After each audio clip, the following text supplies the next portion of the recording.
Good morning, children. Today we will discuss about disproportionation reaction. The reaction in which any element changes its oxidation state, one higher and one lower to acquire the stability, is called disproportionation reaction. The disproportionation reaction is shown by the nitrogen and phosphorus element in their compound, as for example when HNO2 nitrous acid disproportionates, it forms nitric acid and nitric oxide. Similarly, H3PO3 phosphorus acid disproportionates to form phosphoric acid and PH3. In phosphoric acid, the oxidation state changes from +3 to +5, and here in -3. This type of reaction is called disproportionation reaction. Now, reaction with hydrogen. The elements of nitrogen family reacts with hydrogen to form hydride of EH3 type, where E is the element of nitrogen family, like nitrogen, phosphorus, arsenic, antimony and bismuth, NH3 ammonia, PH3 phosphine, arsine, stibine and bismuthine. These are the hydrides, all are known. Now, preparation, they can be prepared by hydrolysis of the binary salt of the element with the metal, like magnesium nitride on hydrolysis gives ammonia. Similarly, Zn3M2 on hydrolysis in acidic medium gives MH3, where M is the member of nitrogen family. It can be nitrogen, phosphorus, arsenic, antimony and bismuth. Now, if you see the structure of these hydrides, there is one more method. By the reduction of their trichloride with lithium aluminum hydride, strong reducing agent, we get ES3. Now, about the structure of these hydrides, as we have seen in class 11th, the structure of ammonia by applying the Besper theory, because it contains 4 pairs of electron. Out of these 4 pairs, 3 are shared pair and 1 lone pair. And as we know that bond pair lone pair repulsion is greater than bond pair repulsion. So apply the Besper theory. Now, since 4 pairs of electrons are there, so we are expecting to have tetrahedral geometry, but since the repulsion is different type, bond pair lone pair is more than bond pair, so it has distorted tetrahedral geometry, that is pyramidal geometry. So all the hydrides have this pyramidal geometry, but the bond angle in case of ammonia, it is 107.8 degree, and this bond angle decreases down the group. The reason is that when we go down the group, the electronegativity of central atom decreases, और जब electronegativity कम होगी, और electronegativity क्या होती है? Tendency to pull the shared pair of electron.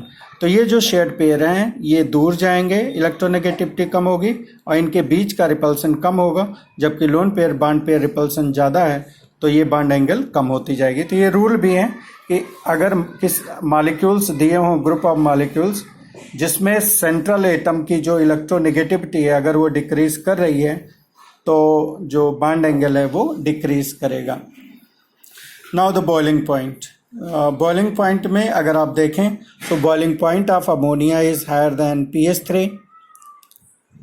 इसका कारण यह है कि अमोनिया में हाइड्रोजन बॉन्डिंग है, इंटरमॉलिक्यूलर हाइड्रोजन बॉन्डिंग, और पीएच3 में डाइपोल अट्रैक्शन है, वैंडरवाल टाइप. लेकिन इसके बाद फिर वैंडरवाल फोर्स ऑफ अट्रैक्शन चूंकि इंक्रीज करता है, इसीलिए बॉइलिंग पॉइंट डाउन ग्रुप जाने पर इंक्रीज करता है. In ammonia, there is intermolecular hydrogen bonding, which increases with the increase in size of molecule. Now coming to melting point. melting point का भी ऑर्डर आप देखिए तो डाउन ग्रुप जाने पर बढ़ रहा है, लेकिन अमोनिया का मेल्टिंग पॉइंट सबसे ज़्यादा है. This is again due to intermolecular hydrogen bonding. अगर हम सॉल्बिलिटी की बात करें, so ammonia is freely soluble in water in all proportions. It reacts with water to form ammonium hydroxide, लेकिन जो अमोनिया की सॉल्बिलिटी है वो हाइड्रोजन बॉन्डिंग की वजह से है और बाकी अदर मेंबर्स सॉल्बल नहीं होते हैं वाटर में और they are soluble in organic solvent. अब अगर हम रिड्यूसिंग करेक्टर की बात करें so they act as reducing agent, लेकिन जो रिड्यूसिंग करेक्टर है वो डाउन ग्रुप जाने पर बढ़ता जाता है। उसका कारण ये है कि हम जानते हैं कि रिड्यूसिंग एजेंट क्या होते हैं। रिड्यूसिंग एजेंट वो कंपाउंड्स हैं, वो स्पीसीज हैं जो दूसरे को रिड्यूस करते हैं और ख़ुद को ऑक्सीडाइज करते हैं और दूसरे को रिड्यूस करने के लिए वो हाइड्रोजन देते हैं या उसको इलेक्ट्रॉन देते हैं। तो चूंकि ये हाइड्राइड्स जैसे जैसे डाउन ग्रुप जाएंगे तो एलिमेंट और हाइड्रोजन की जो बॉन्ड लेंथ है वो बढ़ेगी, क्योंकि एलिमेंट की साइज बढ़ रही है, nitrogen, phosphorus, arsenic, antimony, bismuth. तो चूंकि EH बॉन्ड लेंथ बढ़ गई तो बॉन्ड स्ट्रेंथ कम हो जाएगी, आसानी से टूट जाएगा and then they become the easier source of hydrogen. So that's why they act as good reducing agent. इसके बाद बच्चों जो प्रॉपर्टी है वो है basic character. This is very very important from examination point of view. ये सभी Lewis base हैं क्योंकि सब में एक एक पेयर ऑफ इलेक्ट्रॉन होता है, लेकिन जो डाउन ग्रुप जाते हैं तो बेसिक करेक्टर डिक्रीज करता है। उसका कारण ये है कि जो लिविस बेस करेक्टर है वो प्रेजेंस ऑफ लोन पेयर के साथ साथ ease of donation of lone pair पर भी डिपेंड करता है कि लोन पेयर कितना इजिली डोनेट कर सकते हैं, क्योंकि जो लिविस बेसिस होते हैं they are electron pair donor. तो जितना इजिली वो डोनेट कर पाएंगे उतना ही अच्छा वो लिविस बेस होंगे। चूंकि जैसे जैसे साइज बड़ी हो रही है जो लोन पेयर है वो बिगर ऑर्बिटल में स्प्रेड हो जा रहा है, तो अगर लोन पेयर बिगर ऑर्बिटल में स्प्रेड होगा तो वो आसानी से डोनेट नहीं हो पाएगा और उसका बेसिक करेक्टर क्या हो जाएगा, कम हो जाएगा। तो यही कारण है कि डाउन ग्रुप जाने पर बेसिक करेक्टर डिक्रीज कर रहा है। Now coming to reactivity towards oxygen, तो अगर आप देखें तो nitrogen forms oxides in all the oxidation states. Nitrogen के केस में सारे ऑक्सीडेशन स्टेट्स में ऑक्साइड्स बनते हैं, +1, +2, +3, +4, +5 में ऑल ऑक्साइड्स आर नोन। लेकिन अदर मेंबर्स के केस में they form oxides in +3 and +5 oxidation state. अब बात ही आती है कि नाइट्रोजन के केस में इतने ज़्यादा ऑक्साइड्स क्यों बनते हैं, तो उसका कारण है इसकी स्मॉलर साइज होने की वजह से जो नाइट्रोजन है ये ऑक्सीजन के साथ पी पाई मल्टीपल बॉन्ड बनाता है और it forms oxides in all oxidation states. जबकि अदर मेंबर्स में पी पाई बॉन्डिंग होती नहीं है, तो ये केवल +3 और +5 में अपने ऑक्साइड्स बनाते हैं और इनके ऑक्साइड्स का स्ट्रक्चर भी कॉम्प्लेक्स होता है, केज स्ट्रक्चर होता है। क्योंकि इसमें पी पाई मल्टीपल बॉन्ड होगा नहीं, तो ऑक्टेट पूरा करने के लिए ये ज़्यादा एटम के साथ अपना बॉन्ड बनाते हैं और इसीलिए इनका स्ट्रक्चर क्या हो जाएगा, कॉम्प्लेक्स हो जाएगा। अब इसमें अगर हम देखें बिस्मथ के केस में, तो बिस्मथ के केस में पेंटॉक्साइड नहीं बन रहा है, +5 में ऑक्साइड्स का फॉर्मेशन नहीं हो रहा है। इसका कारण है इनर्ट पेयर इफेक्ट। दूसरे बिस्मथ के केस में यहाँ डाइमर नहीं बन रहा, बाकी सब केस में डाइमर बना हुआ है। तो यहाँ पर डाइमर इसलिए नहीं बनता है due to larger size of bismuth atom. अगर इनके नेचर के बारे में बात करें बच्चों, तो नाइट्रोजन ऑक्साइड्स आर एसिडिक, क्योंकि नॉन मेटल के ऑक्साइड्स हैं। Phosphorus oxides are also acidic. किसी भी एलिमेंट के ऑक्साइड्स में जैसे जैसे ऑक्सीजन बढ़ेगा वैसे वैसे एसिडिक करेक्टर बढ़ता जाता है। Acidic character increases with increase in oxygen. यहाँ पर नाइट्रस ऑक्साइड और नाइट्रिक ऑक्साइड ये दोनों न्यूट्रल हैं, बाकी सब एसिडिक हैं, एसिडिक करेक्टर बढ़ रहा है। आर्सेनिक ऑक्साइड और एंटीमनी ऑक्साइड्स ये एम्फोट्रिक हैं। बिस्मथ ऑक्साइड्स बेसिक होते हैं और N2O5 is anhydride of nitric acid. ये 1 मार्क क्वेश्चन कई बार पूछा जाता है, what is the anhydride of nitric acid? N2O5, NO3, NO2, NO none. तो इसका आंसर होगा N2O5। एनहाइड्राइड का मतलब होता है कि the compound which is form by removal of water from the acid. तो HNO3 से वाटर रिमूव करने के लिए 2 मोल लेना पड़ेगा और जब वाटर रिमूव हो जाएगा तो ये N2O5 में कन्वर्ट हो जाएगा। Now coming to reactivity towards halogens. So they form two types of halides. One is trihalide, another is pentahalide. Trihalides के केस में अगर आप देखें, so they all have pyramidal structure just like ammonia. They all are covalent. लेकिन down group जाएंगे तो covalent character decrease करेगा और बिस्मथ ट्राइफ्लोराइड जो है ये आयनिक है। नाइट्रोजन के ट्राइहैलाइड्स अनस्टेबल होते हैं, ध्यान रहे, लेकिन नाइट्रोजन ट्राइफ्लोराइड ये स्टेबल होता है। और इसका कारण ये है कि नाइट्रोजन की साइज छोटी होने की वजह से नाइट्रोजन और हाइड्रोजन बॉन्ड लेंथ लार्जर होगी, तो longer the bond weaker the bond, इसीलिए इसका क्लीवेज आसानी से हो जाता है और अनस्टेबल हो जाते हैं।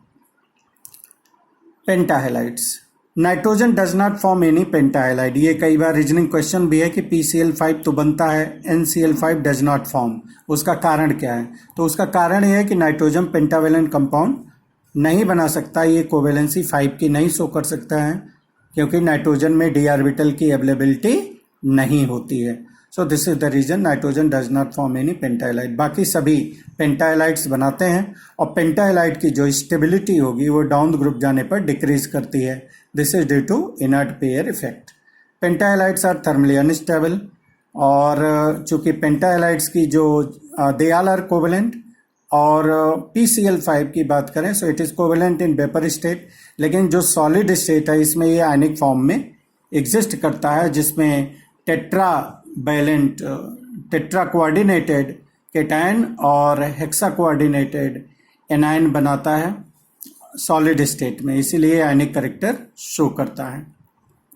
हम बात ये कर रहे थे कि पेंटाहेलाइड थर्मली अनस्टेबल होते हैं, तो उसका कारण इनके ज्योमेट्री में भी है। अगर इनका स्ट्रक्चर देखें तो ये ट्राइगोनल बाइपिरामिडल स्ट्रक्चर होता है, तो इसमें जो एक्सियल बॉन्ड्स दो होते हैं एबव और बिलो, ये 90 डिग्री पर प्लेन से होते हैं और प्लेन में जो 3 बॉन्ड के इलेक्ट्रॉन्स हैं ये इसको रिपेल करते हैं। तो रिपल्सन को मिनिमाइज करने के लिए ये बॉन्ड इलोंगेट होते हैं, एबव और बिलो वाले ये लॉन्गर बॉन्ड हो जाते हैं, इनको एक्सियल बॉन्ड भी कहते हैं। और ये जो तीनों हैं इनको इक्वेटोरियल बॉन्ड बोलते हैं। तो एक्सियल बॉन्ड लॉन्गर होगा और वीकर होता है, ये ध्यान दें, इसीलिए थर्मली अनस्टेबल होते हैं। All pentahalides act as Lewis acid, उसका कारण यह है कि जो एलिमेंट है, मेंबर है नाइट्रोजन फैमिली का, इसमें d ऑर्बिटल्स होते हैं और उस d ऑर्बिटल में ये इलेक्ट्रॉन पेयर को एकोमोडेट कर सकते हैं। That's why they can accept the electron pair and act as Lewis acid. Reactivity towards metals, तो अगर they form the binary compound with the metal like nitrogen form calcium nitride, phosphorus calcium phosphide, all this. So these are the starting material for the preparation of hydride, क्योंकि इनके hydrolysis से हम hydride आसानी से बना सकते हैं।